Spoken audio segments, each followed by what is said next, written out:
Hello. Well, here we are, Volume 1, Chapter 7. Begins on page 76. Well, hello, we're back here with Terror and Horror in Volume 1, Chapter 7 of Radcliffe. Moving to the first slide.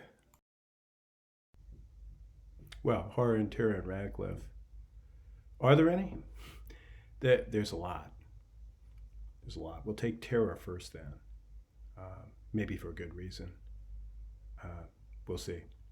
Here again is a famous statement by Radcliffe on the supernatural in poetry, and I've included the citation down below just for convenience. Terror and horror are so far opposite that the first expands the soul and awakens the faculties to a high degree of life. The other, horror, contracts, freezes, and nearly annihilates them. And you'll remember this, of course, classic definition of the two in opposition to each other from last time. We talked about them at some length on Monday. Turning to the book itself, what do we look for if we're looking for terror? We're looking for episodes, going by the language of Radcliffe's definition, soul expansion, ones in which the faculties are stirred, quickened, animated, heated in a sense. When we look at that metaphor of the frozen, the freezing done by horror, then we'd expect the opposite, would we not, for terror? So the question arises, do we have any in the Italian? And again, I think that that's a coy question. Of course we do. Okay, snooping around in Radcliffe's the Italian, looking for episodes of horror and terror, episodes of horror, episodes of terror, episodes of horror and terror. I think I'm especially interested in that, the third. But we'll take terror first, for the very good reason, if this turns out to be the case, that terror tends to give way to horror much more often than the other way around, though you will find instances in which, I think we're going to see one here in a few moments, horror gives way to terror. The natural progression seems to be terror giving way to horror, and we'll be able to understand that, I think, before too long. But let's begin with that famous classic statement by Radcliffe on the supernatural in poetry, which is familiar to you from Monday's class. Terror and horror are so far opposite that the first expands the soul and awakens the faculties to a higher degree of life. The other, horror, contracts, freezes, and nearly annihilates them. So if we're going to look for terror, as I've suggested that we do, look for episodes of terror to begin with here in Radcliffe's The Italian, what will we be looking for other than episodes of soul expansion, to use the language of Radcliffe? Episodes of soul expansion, ones in which the faculties are stirred, quickened, animated. Do we have any of those in the Italian? Of course we do. Next slide. An episode of soul expansion, an episode in which the faculties are stirred, quickened, animated. An episode in which the feelings are engaged, emotions are stimulated. What do we have here, right? You are too, this is the voice of the monk.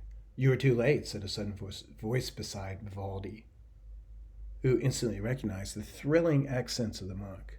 Notice how those accents of the monk are characterized as thrilling. It is past midnight, she departed an hour ago. Look to your steps. Though thrilled, just in case we missed it the first time, though thrilled by this well-known voice, Vivaldi scarcely yielded to his feelings for a moment. These feelings that had been stirred, indeed, but checking the question which would have asked who departed, he, by a sudden spring, endeavored to seize the intruders. You can see that he's engaged, stirred, quickened, stimulated in a number of different directions at the same time, as is Paulo, who in the first hurry of his alarm fires a pistol, which is a little event that's explained later on. It actually has a consequence that's not explained immediately. And Paulo then, of course, hastens for the torch. You will notice down below that darkness baffles. He doesn't get it soon enough. And darkness, which has been a feature of the entire encounter, and baffles baffles when it falls. The darkness, or when it persists, baffles Paulo, baffles Vivaldi. The next sentence. So certainly did Vivaldi believe himself to have leapt upon the spot whence the voice proceeded, that on reaching it he instantly extended his arms, and searching around expected every moment to find his enemy in his grasp. In the darkness, of course, he is baffled. This darkness is, in so many ways, a hallmark of the episode of terror, this kind of episode, okay, this sort of classic episode of terror. Not at all surprised to see that darkness is a quality of this episode. And nor should you be surprised, given the classic statement of Radcliffe, that in fact Vivaldi is attracted, drawn forward, not repulsed. He doesn't draw back in repugnance, but he's sort of excited by this encounter, and he reaches out. On reaching the spot, he's not, you'll notice, he is not rooted to the spot in which he is standing when he has the encounter, but in fact leaps to the spot occupied by the object creating this moment, reaches that spot, instantly extends his arms, and searches around. That is so typical. It's a kind of micro instance of what we see that we mentioned before, this investigating that we see that is so often insane when we see this convention observed in our various horror movies, right? You go down into the basement. We talked about this. You go down into the basement looking around. What made that noise? Here we have Vivaldi doing that. So this is just a wonderful little example of an episode of terror, even though it does not give us quite what we might expect with respect to this phrase, soul expansion. And that's why I would like to move on to a different passage, which again is that passage which characterizes all of his encounters with the monk, okay, which we'll do in the next slide.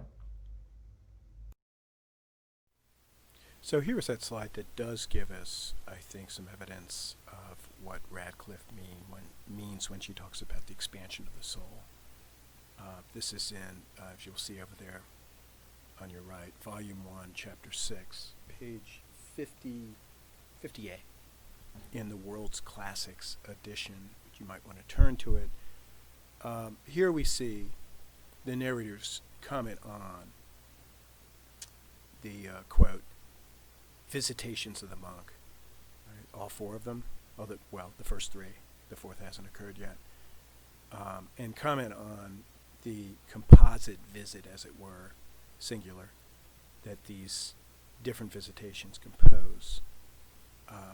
And we should read. He was awed, you'll see about 5 or 6 lines down, he was awed, Vivaldi was, by the circumstances which had attended the visitations of the monk, if monk it was, by the suddenness of his appearance and departure, by the truth of his prophecies, and above all by the solemn event which had verified his last warning.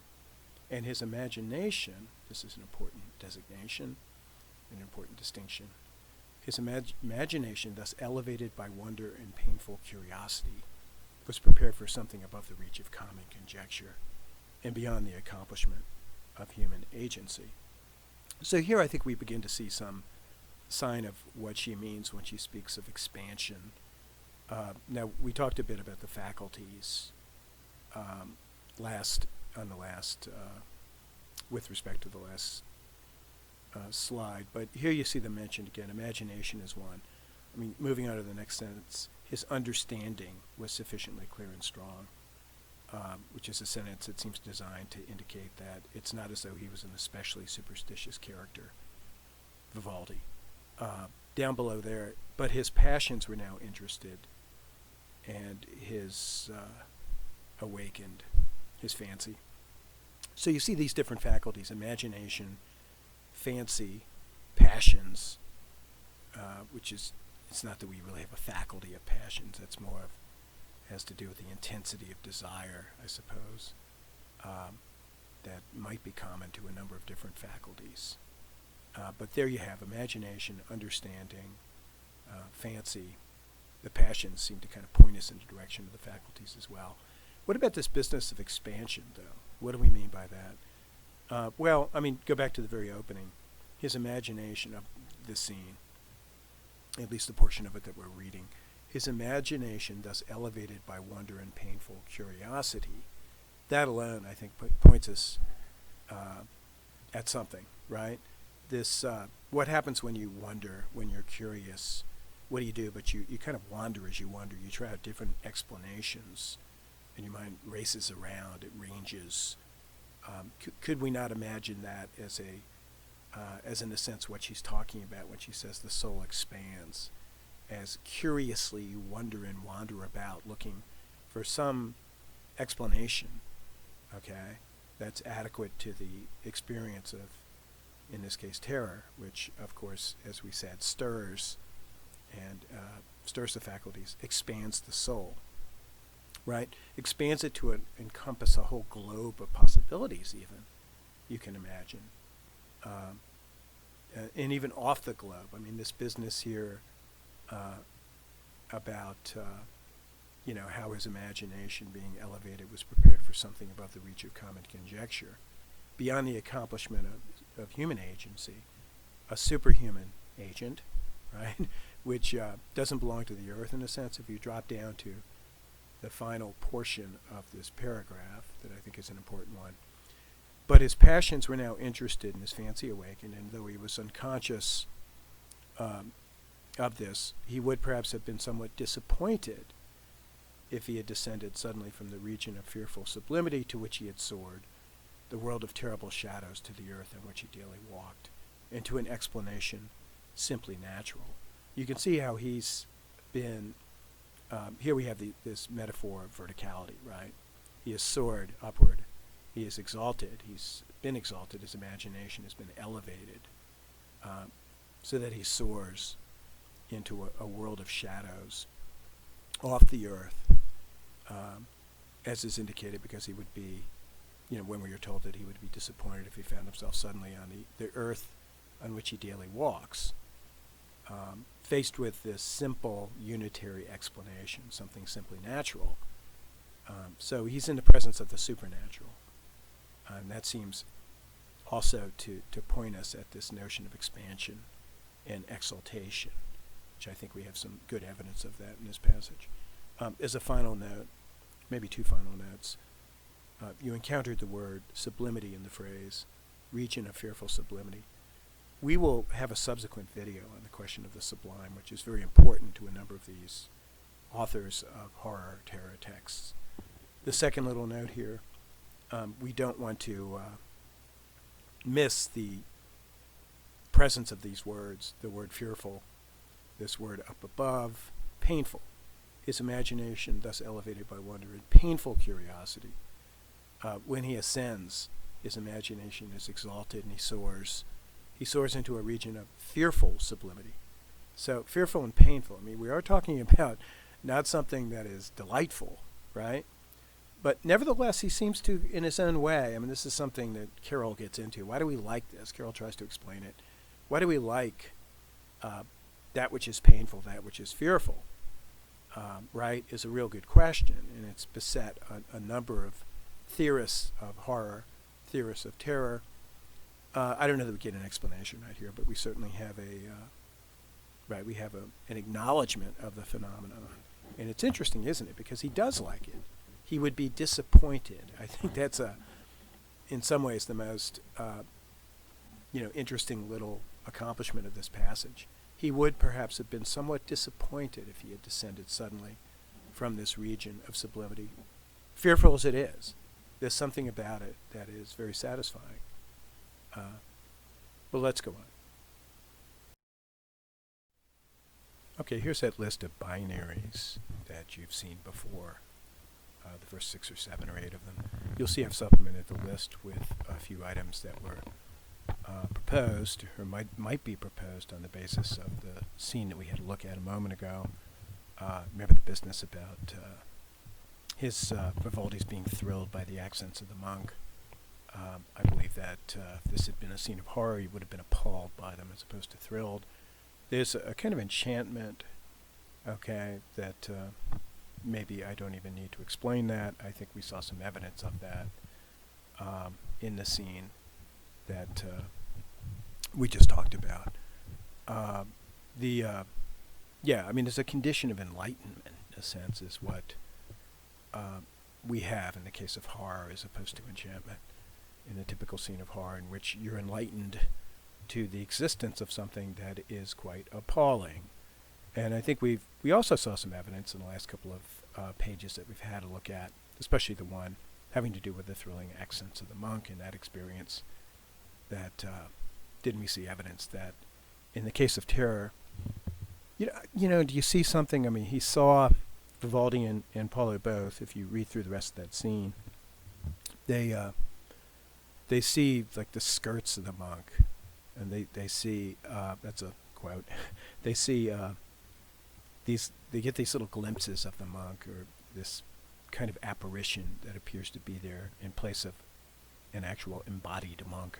It's mostly a matter of hearing. Okay, so I want to suggest, now I don't think this is anything more than a suggestion. It's anything more than something that happens a certain percentage of the time, that you have a kind of separating out of the different senses and an assigning of different senses to the different affects of fright. Certainly hearing would be associated more with terror than with horror. Clearly seeing more with horror. Seeing in the light, seeing something that's appalling, something that enlightens you, and seeing it with a certain amount of clarity. You remember the line from Up Above, from Varma, actual cutaneous contact with the appalling. Yeah, you get the sense of touch that maybe you don't get with terror, where we got, in the case of terror, we have disembodied presences. If you drop down to the bottom of my list there, you know, more of a ghost. In the case of horror, more of a monster, okay? Obviously, Carroll is all over this question of the monster, and how, in fact, we know the monstrous from something that's just sort of appalling but not quite monstrous. So we won't go back through that now. But the sense that you could touch it almost, okay, in form of actual cutaneous contact. I don't know that he quite means that you have to be skin to skin, okay, in order to have an experience of the horrible. I don't think so. I think that's figurative, really. Actual cutaneous contact should have been, I think. I would have proposed the revision figuratively, not actual cutaneous contact, although I think sometimes you can have that actual cutaneous. Cutaneous, of course, being an adjective having to do with the dermal, the skin. I would suggest that as often as you touch, maybe more often, you smell, okay, and smell so vividly that you almost get a taste of that appalling thing in your mouth. Anyway, and then how could we not, the word imagination being featured as it was in the passage we just had a look at, I think that belongs on the side of horror, and I think in the case of, terror. And I think in the case of horror, the counterpart is not imagination. Your imagination is not engaged. It's more your senses. We've been through this. Your senses are, again, not more frozen than quickened, right? But it's a condition of sensation that is kind of overwhelming.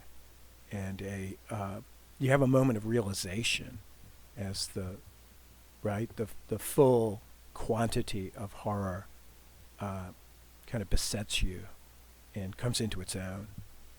Something is realized often. I mean, if nothing more than that such horrible things really do exist in the world. Let's move on. You will recall this scene. Vivaldi and Paulo are in the basement, as it were, the dungeon of Paluzzi, and find themselves stuck about mid-page. He had scarcely spoken the words when the door closed with a thundering clap that echoed through all the vaults, and Vivaldi and Paulo stood for a moment aghast, and they both hastened to open it and to leave the place. Their consternation may be easily conceived when they found that all their efforts at the door were ineffectual. The thick wood was inlaid with solid bars of iron, and so on. This is a very conventional scene to many of us who have been watching horror movies all our lives. You'll see how they're rooted in place, the two of them, by this experience. They stood for a moment aghast, horror-struck, before they hastened to open it. But here we have a mixture don't we? The thundering clap, the sound, which echoes all through the vaults. Sounds like something that belongs to terror rather than horror, as we're going to see. But drop down. Vivaldi again. This is once they've discovered that they're stuck in this dungeon. Seriously stuck. The door's not going to open. Peace, good Signor Buffo, said Vivaldi. A truce to this nonsense. An assistant searching for some means of escape. They've given up on the door. Vivaldi again examines the walls, and as unsuccessfully as before, but in one corner of the vault lay an object which seemed to tell the fate of one who had been confined here and to hint his own. It was a garment covered with blood. And here I think we come upon an event, a little mini episode within an episode, here within this particular chapter within a volume, that is very significant to one who's interested in this distinction between terror and horror and how Radcliffe factors it, how she works it out in the fabric of her, no pun intended here, the garment, the fabric of her exposition.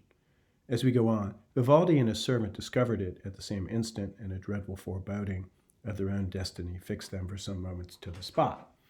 Once again, that fixing to the spot, that standing stock, still wonderstruck, horror-struck, okay, is something we've seen before, and that we know what to make of that. We know what it serves as a harbinger of with respect to the horror-terror distinction. Going on, Vivaldi first recovered himself when, instead of yielding to despondency, all his faculties were aroused to devise some means for escaping, but Polo's hopes seemed buried beneath the dreadful vestments upon which he still gazed. I think that's a suggestive image there. "Ah, my signor," said he, at length, in a faltering accent, "who shall dare to raise that garment? What if it should conceal the mangled body whose blood has stained it?" And now we need to move on to the next slide. And you'll notice Vivaldi is turned away. He has to turn back to look on it again. Vivaldi shudderingly turned to look on it again. "It moves!" exclaimed Polo. "I see it move," as he said, which he started to the opposite side of the chamber, as he said which. Vivaldi stepped a few paces back and as quickly returned. When, determined to know the event at once, he raised the garment upon the point of his sword and perceived beneath other remains of dress, heaped high together, while even the floor below was stained with gore. And here I think we find ourselves confronted with a moment of transition between these two, as they might be called, affects of fright. These two different emotional and aesthetic responses to fright. One that goes by the title terror, the other by the title horror. And we're helped a little bit by what's said in the very next paragraph. Believing that fear had deceived the eyes of Polo, Vivaldi watched this horrible spectacle for some time, but without perceiving the least motion. He is himself motionless in this moment. He doesn't see any motion in the pile of bloody clothing, but is kind of struck watching it, right? When he became convinced that not any remains of life were shrouded beneath it, and that it contained only articles of dress, which it belonged to some unfortunate person who had probably been decoyed hither for plunder and afterwards murdered. This belief and the repugnance he felt to dwell upon the spectacle prevented him from examining further, and he turned away to a remote part of the vault. Well, that repugnance, I mean, it sounds a lot like, does it not? Repulsion, that species of disgust, which is the term used most often by Carroll, right? That seems to be part of the affect of horror, okay? The horror of the spectacle. A spectacle, of course, is that which, often when we use that term, we're talking about a visual experience from which we have a very difficult time turning away, correct? It's a spectacle, it's a sight, and it gathers your attention and doesn't let it go, right? But notice what happens here with Vivaldi. A conviction of his own fate and of his servants filled his mind for a while with despair.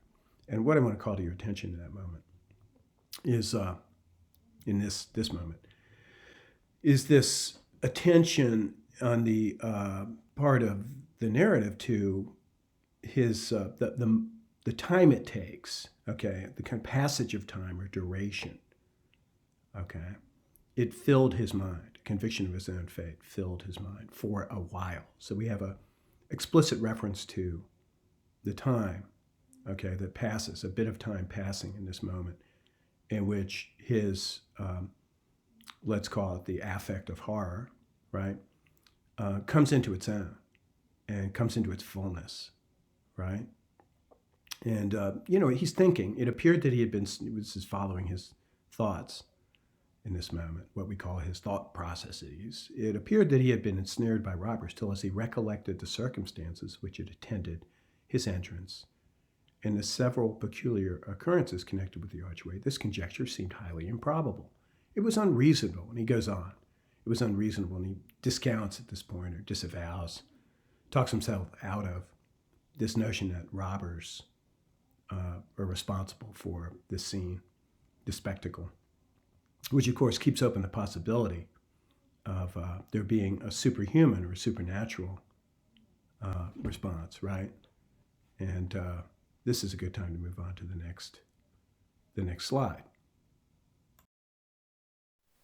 So what we're going to find is that Vivaldi's reasonableness, it was unreasonable that robbers should have taken the trouble to decoy. You can only arrive at that conclusion if you've exercised reason, correct? What we're going to find is his capacity to exercise reason is something that's going to serve him well by the end of the book. Okay, it doesn't serve him very well in this scene, as we're going to see very shortly. But before we do that, and I think that tells us something about his propensity for terror, but before we get to the way in which this passage, as it completes itself, helps Radcliffe characterize Vivaldi in this very distinctive way, I think we should recognize another thing that is being done by the passage, which is to say a little bit about, again, this distinction between horror and terror, and characterize, I think, terror even more than horror with respect to this issue of reason. Note again, up above, right, in the previous slide, the word conviction showed up. He's arrested, he's convicted first by this scene of horror before he then becomes reasonable and begins to employ his reason as a way of working his way out of getting out of the conviction, as it were, get out of jail, right? He doesn't use his sword to get out of jail in the typical knightly kind of way that you can imagine some knight in one of the old romances breaking out of a dungeon or something. It doesn't work here, does it? The sword rather becomes a probe that you might imagine some empirical kind of fellow, a scientist, or maybe a detective, if we think of Sherlock Holmes, using the sword as a means of picking up and looking at more carefully that clot of bloody clothing, right? So I want to see that as an exercise of reason that leads him to this conclusion. It was unreasonable that robbers should have taken the trouble to decoy. Not directly, but the point is he's using reason throughout this scene as a way of working his way outside of that condition of horror in which he finds himself. He works his way beyond it, exercising reason as a way of holding it at bay and ultimately just kind of putting it behind him. And I think we get something out of this. There's a difference, is there not, in the this way that horror is, in comparison to terror, less captivating.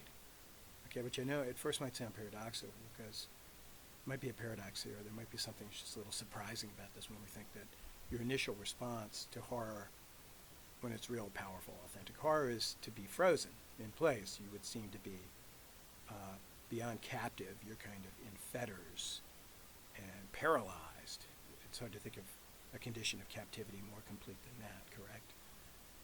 But I think is what's made clear in this passage is even amidst horror, your mind could, as much as it freezes your faculties, and at some level, the reason is still left free. What he's calling the understanding in the previous, one of those previous passages that we looked at. Your reason at some level is left free and is still kind of has, amidst so much immobility, okay, we have, a kind of superabundance of mobility in the case of terror. In the case of horror, we have frozenness, immobility, a kind of paralysis, right? Almost a kind of a momentary bout of catatonia. But the mind seems to be still working very often in these scenes of horror. Okay. Again, once the full measure of the experience and the full duration of the moment of horror, okay, has been completed, right, and the full conviction of the horrible event and the full apprehension of the horrible object has occurred, okay, imagination associated with terror, I want to argue on the basis of a couple of these scenes, would seem to be the greater enemy to one's everyday self, recovery of equanimity, to one's understanding. That's a quote. Understanding, of course, being kind of like the everyday version of reason, right? Just normalcy and walking on the earth, that phrase that we saw in a previous passage. Imagination comes out of these scenes, it seems to me, in Radcliffe, as the greater enemy to the everyday, okay? Imagination and terror seems the greater enemy to the everyday by way of imagination, okay, than is horror. Okay, so in some ways, it's the bigger threat. And if this is not a point that has become clear yet to you, even as we've worked through this passage, that's okay. I think it will by the end of the book. Okay, so one of Radcliffe's ambitions here in this passage is to make this point about horror and terror, yet another point about horror and terror, to distinguish them one from the other, and to characterize, I think especially, horror as well, but terror by way of this contrast, and to characterize it in the way that we've just seen. But I think there's another accomplishment, another ambition of this passage that works against the one that I just mentioned in a sense, which is to characterize Vivaldi specifically. He may not be superstitious, as we saw in a previous passage, but boy is he imaginative, and boy does he have a propensity for terror. Okay, because what we're going to see as we turn to the next and final passage of this, what's turning out to be a pretty lengthy PowerPoint narration or sequence, is that he exercises reason here, if only to find certain thoughts that he might have had unreasonable, not to an ultimate reasonable end. Because as we began this passage by noting, his exercise of reason points him back at a pretty unreasonable explanation for all this, which is a supernatural explanation, as we will see in the next slide. I'm going to take a second to apologize for the quality of the audio recording. I will be, I hope, when my new computer arrives here in about 2 weeks, be able to improve significantly the quality of the audio. Maybe other dimensions as well will be improved. In any event, if you take a look at this final plate, you're on page 78 of the same chapter, in the same volume of the Italian. You'll see I've circled a word, strikes me as an interesting word in this context. As Vivaldi expressed his incredulity, however, he returned to examine the garment once more. Well, you know what he's being incredulous about in this moment is he's incredulous with respect to the explanation of that we saw in the last plate, right? The explanation that there was a perfectly natural explanation for what has just occurred, the business with the gore-clotted mass of clothes on the ground. Incredulity, typically, when we find something incredible and we express entertain feelings of incredulity, we are incredulous. We are the opposite of those who are credulous, who are kind of gullible and willing to believe stuff, right? No matter, in some cases, how silly that stuff might be. Incredulity, is, in other words, is typically associated with a skeptical kind of act of rational doubt about some phenomenon. What's interesting here with Vivaldi, okay, in this moment, is he's expressing incredulity with respect to the perfectly rational and natural explanation for a phenomenon, right? And that's one of the reasons why it might strike us as kind of, kind of striking. If you read on in the paragraph, as Vivaldi expressed his incredulity, however, he returned to examine the garment once more. Again, it might be very striking to us that it's upon a re-examination of the garment, okay, that we get not incredulity of the sort that we usually expect, incredulity with respect to a supernatural explanation, but rather incredulity with respect to a perfectly rational, sane, and natural explanation. As Vivaldi expressed his incredulity, however, he returned to examine the garment once more, when, as he raised it, he observed what had before escaped his notice. Black drapery mingled with the heap beneath, and on lifting this also on the point of his sword, he perceived part of the habiliment of a monk. He started at the discovery as if he'd seen the apparition which had so long been tempting his credulity. Here were the vest and scapulary rent and stained with blood. Having gazed for a moment, he let them drop upon the heap. So he's having a re-attack, so to speak, right, of what we would normally associate with someone who is too credulous, not somebody who is incredulous, which means skeptical, but somebody who is, inclined to believe a silly supernatural explanation for a perfectly natural phenomenon. Okay, so I think what we're supposed to see in this moment is just how prone Vivaldi is. I said this on the previous slide, with respect to the previous slide, how prone he is to imagination, okay, and to terror, and to that supernatural explanation, the decay of which, or disappearance of which, you will recall, he has mentioned, or at least the narrator mentioned before, he would be disappointed at. He's disappointed at the idea that there might, after all, be a natural and a perfectly natural explanation for things. I think we see some evidence of that here. So there's a good deal going on, I think you would agree, in these passages here in Chapter 7 that we have read very carefully. And some of those things have to do with the characterization of Vivaldi in a way that we're going to, I think, find it worth our trouble to have distinguished, because it's such a big part of the book. We've got a very powerful scene ahead of us that you will be encountering over the weekend as you finish reading the book.